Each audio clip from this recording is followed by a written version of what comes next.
ERi-TV news broadcast crew and I, Delit Zahaya, are ready for your daily news briefing at 10:30 local time. But first, let us catch up with the major headlines.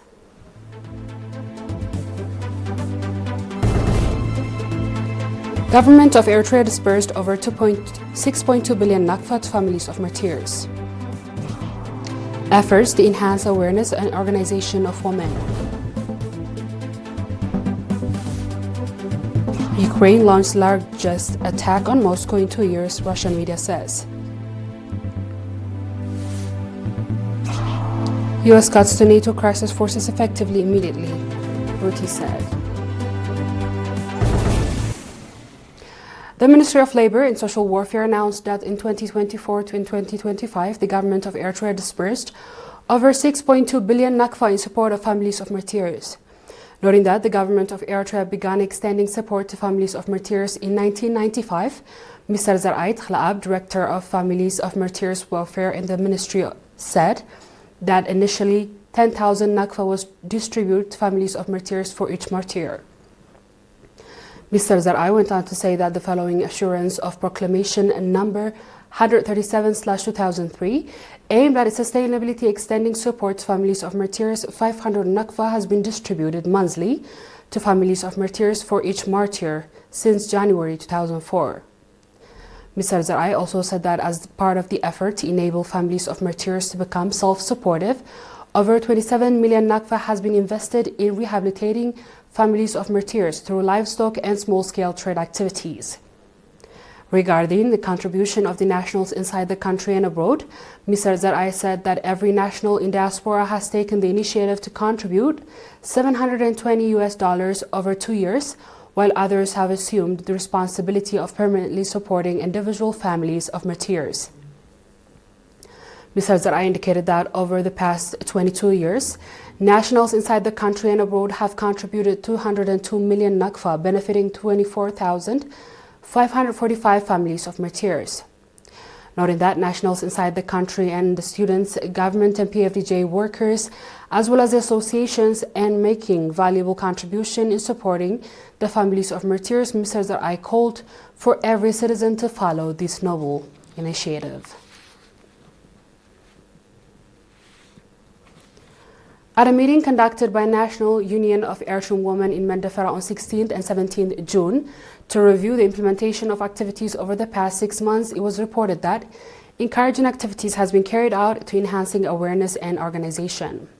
The meeting, in which heads of the department in the region and the subzone took part, it was reported that over the past 6 months, sustainable awareness-raising activities has been conducted on the eradication of harmful practices, the use of health facilities and fertility, as well as on the enhancing of the economic capacity of Union Branch in the capacity of women. The report further indicated that the participation and competitiveness of women in education, the use of health facilities, as well as women's participation in popular campaigns and trainings are increasing from time to time. Moreover, awards were handed out to 238 outstanding female students in connection with 8th March International Women's Day, while financing and material support was extended to the number of disadvantaged women and vocational training was provided to over 200 women. Commending efforts are being exerted by heads of the union at all levels in collaboration with partners. Ms. Sanaita Forki, head of the National Union of Eritrean Women in the Southern Region, called for reinforced participation in the efforts to eradicate harmful practices, the formation of Union Board in the subzone, and sustainable follow-up projects put in place by the Union Branch in which a view to improving livelihoods of women. At an event organized in Bantu to observe World Blood Donors Day 14th June, a call was made to address blood supply demand in line with the expansion of health facilities in Gashbarka region. Noting that 3,500 to 4,000 units of blood are required every year to meet blood demand for health facilities, Dr. Waldo Johannes, head of the Ministry of Health branch in the region, said that as a result of the strong effort to voluntarily blood donors association in the region, 46% of the blood supply is collected within the region and 54% of the National Blood Transfusion Service, indicating that encouraging efforts are being exerted to address the blood supply needs of health facilities In collaboration with the Voluntarily Blood Donors Association branch in the region, Mr. Franco Kobaba, Director General of Social Service in the region, called on all government institutions to play their part on the effort.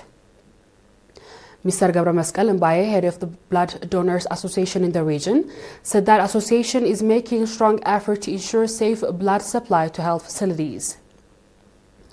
Noting that blood donation is the responsibility of every citizen and linked with development programs, Ambassador Mohammed Ali Houri, Governor of Kashbarka region, called for sustainable awareness-raising activities with a view to increasing the number of voluntarily blood donors. At the event, awards were presented to those who had voluntarily donated blood 10 to 20 times.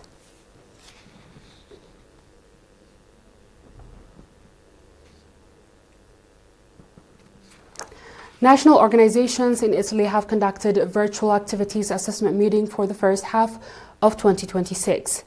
The meeting was attended by Mr. Fsahatzion Petros, Eritrea's ambassador to Italy and non-resident ambassador to Scandinavian countries, and Mr. Takhlesembet Imam, Eritrea's Consul General, and Mr. Girmay Habtemikael, head of the Public and Community Affairs, as well as about 80 heads of PFDJ, the National Union of Eritrean Women, YPFDJ, Eritrean Communities, and Media and Diplomacy Committee.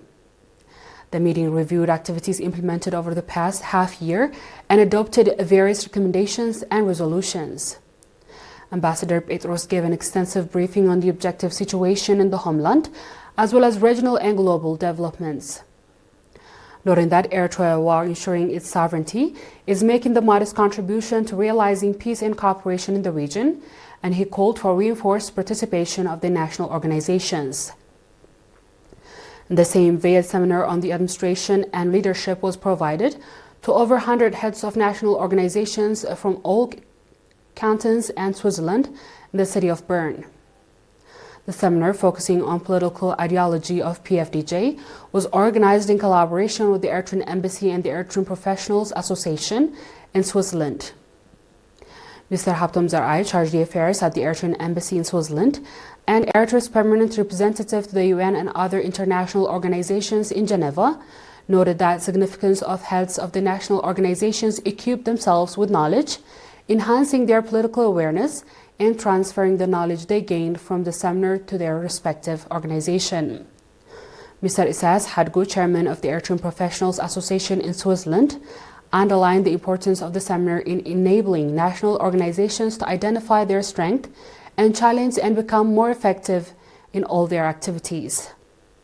Likewise, nationals residing in Swiss cities of Lugano and Taragu conducted public diplomacy activities aimed at acquainting others with culture and tradition for Eritrean society.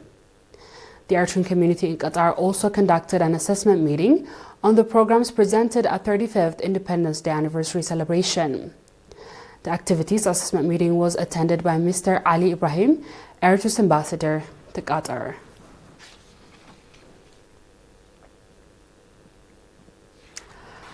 Eritrean Olympian Binam Girmay, member of the NSN cycling team, has won the first stage of 95th edition in Belize Belgium Tour. The first stage of the race, which was conducted at Scherbenheuvel-Zichem, covered 188.3 kilometers. Binam finished the race in 4 hours, 5 minutes and 50 seconds, riding at an average speed of 46 kilometers per hour. This was his third stage victory this year.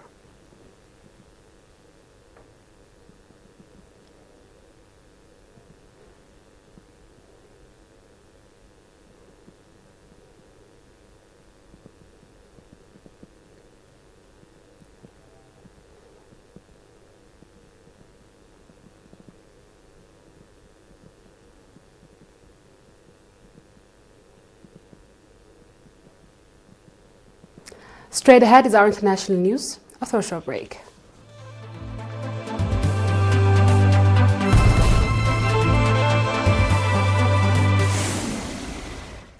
Welcome back. Ukraine has launched its largest drone offensive on Moscow in 2 years, according to Russian state-run news agency TASS. In an attack on damaged key oil refinery caused a fire and sent debris raining down across the region. Air defenses shot down at least 194 drones bound to Russian capital overnight into Thursday, according to Moscow Mayor Sergei Sobyanin.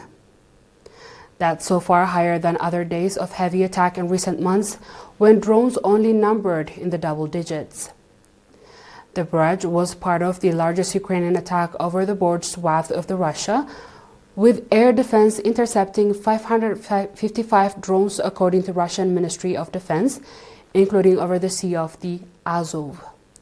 Flights at all major Moscow airports were temporarily suspended on Thursday, Reuters reported, citing the Russian Aviation Agency. Ukraine has been stepping up its targeting of Russian energy infrastructure in long-range attack in recent weeks, which Ukrainian President Vladimir Zelensky has framed a key strategy in forcing Russia to end the war. On our last report, the reduction of U.S. contribution to NATO crisis force has taken effect immediately, NATO Chief Mark Rutte said on Tuesday, adding that allies were stepping up to fill the gap left by the U.S. move. NATO needs to return to its roots as a hardline military alliance, and the United States will be candid and public and private about countries that need to do more to meet their communities, U.S. Defense Secretary Pete Hegseth said on Tuesday.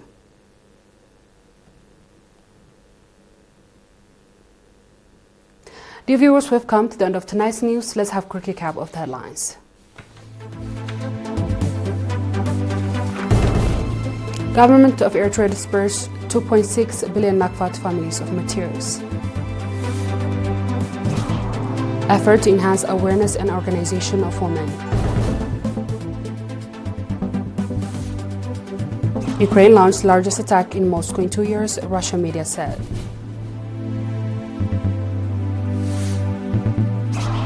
With cuts to NATO crisis force effective immediately, Rutte said. And that was the news from ERi-TV studios. This has been Dilit's High reporting. Thanks for watching and have a good night.